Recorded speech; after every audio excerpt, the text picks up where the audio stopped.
గౌరవ ముఖ్యమంత్రి వర్యులు శ్రీ నారా చంద్రబాబు నాయుడు గారికి నమస్కరించి వేదిక మీద ఉన్న పెద్దలందరికీ నమస్కారాలతో ఈ ఆడిటోరియంలో వేదిక మీద కూర్చున్న వాళ్ళకి ఎదురుగా ఒక పెద్ద బ్యానర్ ఉంది.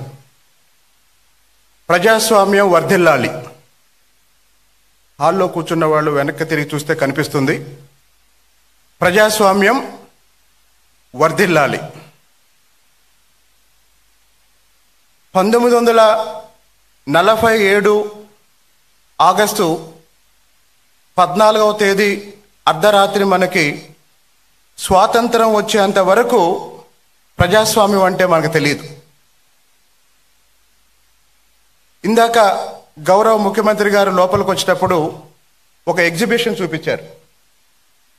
ఆ ఎగ్జిబిషన్లో చోళుల పరిపాలన గురించి క్లుప్తంగా వివరించారు. దాదాపు 1000 సంవత్సరాల క్రితం దక్షిణ భారతదేశంలో చోళ సామ్రాజ్యంలో గ్రామంలో ఒక గ్రామ సభ ఏర్పాటు చేసి ఆ గ్రామంలో ఉన్న ప్రజలందరూ ఒక నాయకుడిని ఎన్నుకునేవారు. అదే గ్రామ సభలో ఆ గ్రామం యొక్క సమస్యలేంటి, ఆ గ్రామం యొక్క అవసరాలేంటి, వాటి పరిష్కారానికి ఏం చేయాలి అని ఆ గ్రామ సభలో చర్చించారు 1000 సంవత్సరాల క్రితం. దక్షిణ భారతదేశంలో మీరు ఏ గుడికైనా వెళ్ళండి, మండపం ఉంటుంది. ఆ మండపంలో ఆ గ్రామ సభ సమావేశాలు జరిగేవి. అక్కడే సర్పంచ్ని ఎన్నుకునేవాళ్ళు, అక్కడే వార్డు సభ్యుల్ని ఎన్నుకునేవాళ్ళు. కాబట్టి 1000 సంవత్సరాల క్రితమే, ఇంకా అంతకు ముందుకు వెళితే వేదకాలంలోనే లేదా బౌద్ధ సాహిత్యంలోనే ప్రజాస్వామ్య మూలాలు మన దేశంలో ఉన్నందుకు ఈరోజు భారతీయులంతా గర్వంగా చెప్పుకోగలిగిన ఈ ప్రపంచానికి మనం ఇచ్చిన ఒక అద్భుతమైన సందేశం ప్రజాస్వామ్యం. గత 50 ఏళ్లలో లేదా 75 సంవత్సరాల్లో భారతదేశం చుట్టూ ఉన్న ప్రతి దేశాన్ని చూడండి. పాకిస్తాన్ రాజ్యాంగం విఫలమైంది, శ్రీలంక రాజ్యాంగం విఫలమైంది, బంగ్లాదేశ్, మీరు చుట్టూ ఉన్న ఏ దేశాన్నైనా చూడండి. కానీ భారతదేశంలో ఎన్ని ఇబ్బందులున్నా రాజ్యాంగ పరిరక్షణలో, ఇందాకే నా ముందు మాట్లాడిన పెద్దలు చెప్పారు, సిద్ధాంతాలకు అతీతంగా అన్ని పార్టీలు రాజ్యాంగ పరిరక్షణ కోసం పనిచేస్తూ వస్తున్నాయి. మరి ఈరోజు ఎందుకు రాజ్యాంగాన్ని హత్య చేసిన రోజు మనం జరుపుకోవాల్సి వస్తుంది?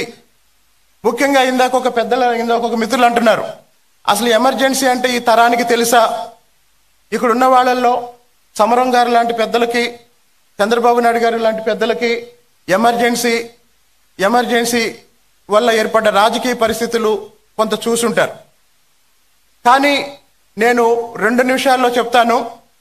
గత 5 సంవత్సరాల్లో ఆంధ్రప్రదేశ్ పరిపాలన చూసిన వాళ్ళకి ప్రజాస్వామ్యానికి, ఎమర్జెన్సీకి, ప్రజాస్వామ్యానికి, నియంతృత్వానికి తేడా ఏంటో తెలుస్తుంది. 2012లో మే చివరి వారంలో జగన్మోహన్ రెడ్డి గారిని అరెస్ట్ చేశారు. ఎలా అరెస్ట్ చేశారంటే, ఆయన ఎక్కడో ఎన్నికల ప్రచారంలో ఉంటే మాచర్లలో ఆయనకు నోటీస్ ఇచ్చారు, మీరు సిబిఐ విచారణకి రండి అని. ఆయన సిబిఐ విచారణకి వెళ్ళాడు. మొదటి రోజు ఉదయం నుంచి సాయంత్రం వరకు విచారించారు, ఇంటికి పంపించారు. రెండో రోజు ఉదయం నుంచి సాయంత్రం వరకు విచారించారు, ఇంటికి పంపించారు. మూడో రోజు సాయంత్రం వరకు విచారించి ఇంకా చాలా విచారణ చేయాలి అని 3 రోజుల విచారణ తర్వాత అరెస్ట్ చేశారు. అది ప్రజాస్వామ్యం. కానీ దాదాపు 1.5 సంవత్సరాల క్రితం అర్ధరాత్రి నంద్యాలలో చంద్రబాబు నాయుడు గారిని అరెస్ట్ చేసిన విధానం ఏదైతే ఉందో అది నియంతృత్వం. అర్ధరాత్రి నోటీసు లేదు, అప్పటికప్పుడు బస్సులో ఉన్న నాయకుడిని అరెస్ట్ చేసి తీసుకువెళ్ళారు. అలాగే అమరావతి రాజధానిగా ఉండాలని శాసన మండలి మద్దతిస్తే మరుసటి రోజు శాసన మండలి రద్దు కోసం అసెంబ్లీలో తీర్మానం పెట్టారు. అది నియంతృత్వం. ఒక డాక్టర్ మాస్క్ అడిగితే చేతులు విరిసి వెనక కట్టి నడి రోడ్డు మీద చిత్రహింసలు పెట్టారు. అది నియంతృత్వం. అంటే ఒక వ్యక్తి అహంకారం, ఒక వ్యక్తి అప్రజాస్వామిక ధోరణి, ఒక వ్యక్తి అజ్ఞానం నియంతృత్వానికి పరాకాష్ఠగా 5 సంవత్సరాలు మనం చూసాం. మరి ఇప్పుడు సంవత్సర కాలంగా కూటమి ప్రభుత్వం పరిపాలన సాగిస్తుంది. ఎంత భావ ప్రకటన స్వేచ్ఛ ప్రజలు అనుభవిస్తున్నారు, నాయకులు అనుభవిస్తున్నారు అంటే ప్రతిపక్ష హోదా కూడా లేని మాజీ ముఖ్యమంత్రి గారు మొన్న తెనాలి సంఘటన తర్వాత గౌరవ ముఖ్యమంత్రి గారిని ఉద్దేశించి మాట్లాడుతూ ముఖ్యమంత్రి గారిని కూడా కొట్టొచ్చా అలా అని అడిగాడు. నాకన్నా ముందు మాట్లాడిన పెద్దవాళ్ళు చెప్పారు, చంద్రబాబు నాయుడు గారు గరళ కంఠుడు అని. ఇంతకన్నా సాక్ష్యం ఇంకేం అవసరం లేదు.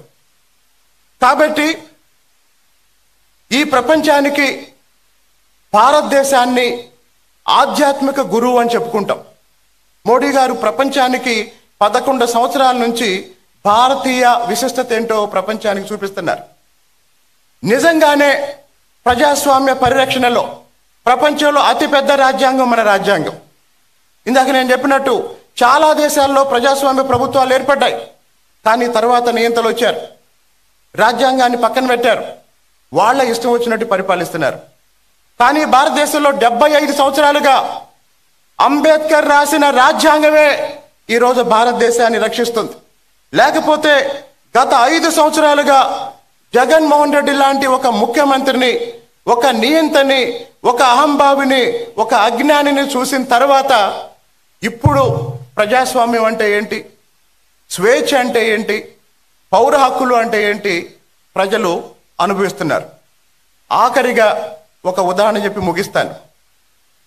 అమరావతి మహిళా రైతులు కనకదుర్గ గుడికి దర్శనం కోసం బయలుదేరితే గుడికి వెళ్ళటానికి వీల్లేదు అని ఆ రోజు ఆ మహిళలకు నాయకత్వం వహిస్తున్న డాక్టర్ రాయపాటి శైలజ గారిని గత ప్రభుత్వం అరెస్ట్ చేస్తే, కేసులు పెడితే ప్రస్తుత ప్రభుత్వం రాయపాటి శైలజ గారిని మహిళా కమిషన్కి చైర్మన్గా నియమించారు. నియంతృత్వానికి ప్రజాస్వామ్యానికి ఉన్న తేడా ఈ ఒక్క ఉదాహరణతోనే మనకు అర్థమవుతుందని ఈ సందర్భంగా తెలియజేస్తూ ఈ అవకాశాన్ని నాకు ఇచ్చిన అందరికీ ధన్యవాదాలు.